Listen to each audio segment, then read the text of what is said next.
Lawmakers in a US state are trying to pass a bill that could legalize injuring and even killing protesters. Let's see if you can guess which state it is. Hey there potatoes, my name is Charlotte, welcome back to Inform Overload. So if you guessed North Dakota, you guessed right. Republican lawmakers are trying to prevent another pipeline protest, or at least try to make another pipeline protest extremely dangerous. For those who haven't heard by now, protesters prevented the construction of the Dakota Access Pipeline and cost the state $22 million. Thousands of people protested in the freezing cold weather for months, trying to prevent the pipeline from being built. The protests also upset many of the locals because it caused a rise in crime in the area. There have been over 600 arrests since August. So obviously if the place that you live in gets a lot more unsafe, something needs to be done in a legal sense. People are paying taxes and they need to feel safe in their community. But I'm not sure this bill in particular is the best way to go about it. One of the bills, House Bill 1203, introduced by Keith Kempenich, would exempt drivers from liability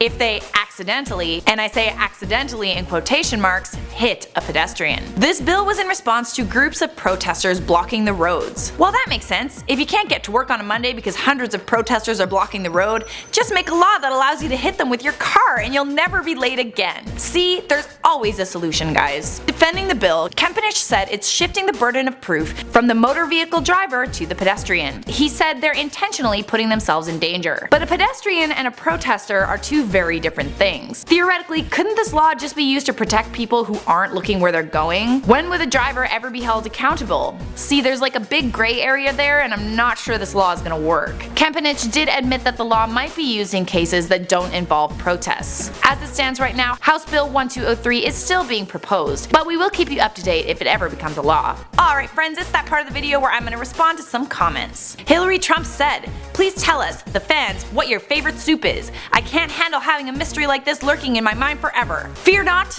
my favorite soup is tomato. And even tomato with roasted red peppers is very good. I highly recommend it." Anonymous OK said, "Is it just me or does she say against funny?" How do you say it? Against? Against? Yeah, I'm Canadian and sometimes we say things differently. We also say sorry and not sorry. Kawaii J90 said, "Can you make us into fries?"